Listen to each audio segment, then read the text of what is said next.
Hello students. आज electronics की नई जो सीरीज चल रही है, इसमें हम आपको बताना चाहते हैं कि जो पेपर आपके AKTU के हैं 6 तारीख से शुरू हैं, 6 अगस्त से। तो उसमें फंडामेंटल्स ऑफ इलेक्ट्रॉनिक्स इंजीनियरिंग जो सब्जेक्ट है, तो उसमें कुछ इम्पॉर्टेंट टॉपिक्स आपसे डिस्कस करना चाह रहे हैं। और ये टॉपिक्स आपको स्क्रीन पर दिख रहे होंगे कि जो इम्पॉर्टेंट टॉपिक्स हम आपसे डिस्कस करना चाह रहे हैं। तो इसमें यूनिट 1 और यूनिट 5 दो यूनिट इस समय आपके सामने स्क्रीन पे दिख रही होगी। और इन दोनों यूनिट्स में जो इम्पॉर्टेंट क्वेश्चंस हैं वो हम थोड़ा सा आपके साथ डिस्कस करना चाह रहे हैं। जैसे यूनिट 1 अगर हम लेते हैं, आपको सबसे पहले एक चीज़ ध्यान में रखना है कि अगर आपका पेपर जो आता है सेमेस्टर में, तो उस पेपर में आप सबसे पहले सबसे प्रेफरेंस देंगे सबसे पहले तो यूनिट 1 और यूनिट 5। आप इलेक्ट्रॉनिक का पेपर जब सॉल्व करने के लिए बैठेंगे तो मेरी जो आपको सलाह है वो यही है कि यूनिट 1 और यूनिट 5 ये दोनों आप बहुत ही ध्यान से और सबसे पहले करिए। ठीक है, ये जो इलेक्ट्रॉनिक्स की सीरीज़ मैंने शुरू की है, इसमें आपको रोज़ एक यूनिट के इम्पॉर्टेंट क्वेश्चंस आपसे डिस्कस करेंगे। और यहाँ पे जो क्वेश्चंस दिख रहे हैं उनको आप ज़रूर पढ़ के जाइएगा। इसमें कोई इफ़ बट नहीं कि इनमें से हम कुछ छोड़ देंगे।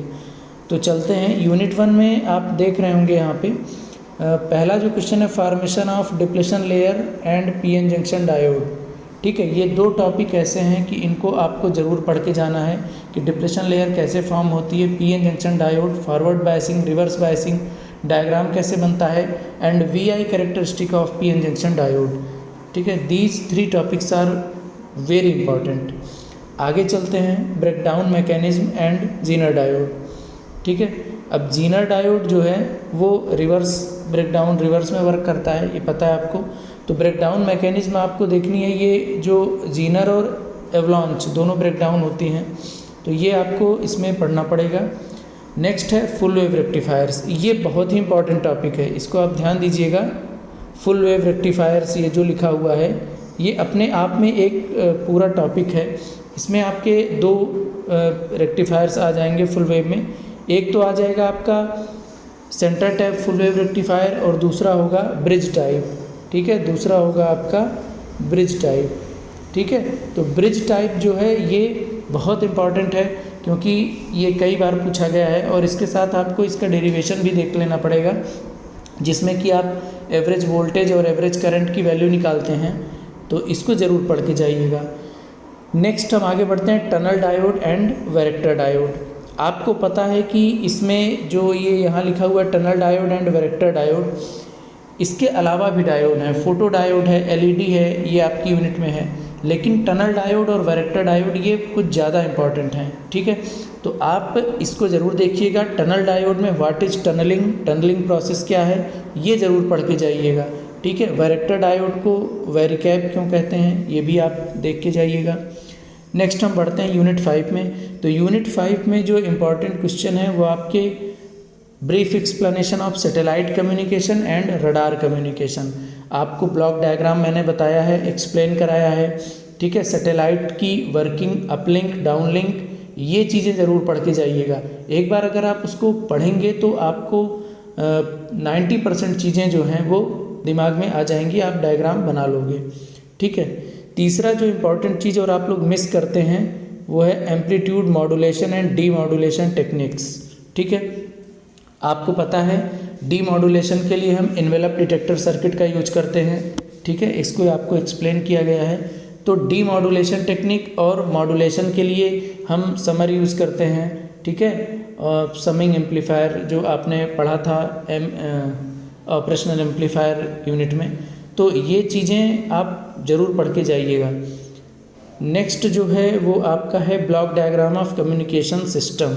इसमें जो आपको एक चीज़ ध्यान रखने वाली है सबसे ज़्यादा ज़रूरी, ये मोस्ट इम्पॉर्टेंट, इसको ध्यान से सुनिएगा। Block diagram of communication system अलग टॉपिक है और block diagram of satellite communication ये अलग चीज़ है। सैटेलाइट कम्युनिकेशन जब आप लेंगे तो वहाँ पे हाई फ्रीक्वेंसी एम्पलीफायर्स जो यूज होते हैं, और यहाँ पे कम्युनिकेशन सिस्टम में आपको ट्रांसड्यूसर का यूज करना पड़ेगा। तो ये चीज़ थोड़ा सा इसमें डिफरेंट है, तो इसको ज़रूर आप ध्यान से पढ़ के जाइएगा। क्वेश्चन पढ़िएगा कि क्या पूछ रहा है। Block diagram of communication system या block diagram of satellite communication. ठीक है, तो ये चीज़ें ध्यान रखिएगा। तो यूनिट 1 और यूनिट 5 इन दोनों में आपको इतना ज़रूर पढ़ना है जितना मैं यहाँ आपको बता रहा हूँ एक्सप्लेन, तो इसमें कोई चीज़ छूटनी नहीं चाहिए, इतना आपको ज़रूर पढ़ना है। और जब पेपर आपके सामने आएगा तो मैं ये आपसे कहूँगा कि यूनिट 1 और यूनिट 5 के क्वेश्चंस आप सबसे पहले अटेम्प्ट करें। सबसे पहले आप अटेम्प्ट करेंगे तो ये क्वेश्चंस बहुत ज़्यादा घुमा के नहीं आते, तो आप इनको करने से थोड़ा सा कॉन्फिडेंस आपका बढ़ेगा कि हाँ मुझे आ रहा है, मेरे क्वेश्चंस 2-4 सही हो गए हैं। फिर क्या होता है, जब आप अंदर से कॉन्फिडेंस महसूस करेंगे तो जो क्वेश्चन आपको नहीं भी आ रहे होंगे बाकी यूनिट्स में, तो वो भी आपने रिवाइज़ किया होगा तो आपको धीरे धीरे याद आ जाएंगे, वो अंदर से आपका बिल्डअप हो जाता है कॉन्फिडेंस। तो ये चीज़ ज़रूर पढ़ के जाइएगा। एक चीज़ और, यूनिट 1 में जो न्यूमेरिकल पोर्शन है फुल वेव रेक्टिफायर और हाफ वेव रेक्टिफायर, और यूनिट 5 में जो न्यूमेरिकल पोर्शन है जो आपको मैंने कराया है कम्युनिकेशन का, तो ये न्यूमेरिकल पोर्शन है, इसको भी देख लीजिएगा। बट ये जो यहाँ पे क्वेश्चन दिख रहे हैं, ठीक है, इनको कभी भी छोड़ के मत जाइएगा, ये वेरी इंपॉर्टेंट है। ठीक, तो आज इतना ही आप पढ़िए, और नेक्स्ट जब हम कल मिलेंगे तो कल हम आपको यूनिट 2 और यूनिट 3 इनके बारे में डिस्क्राइब करेंगे।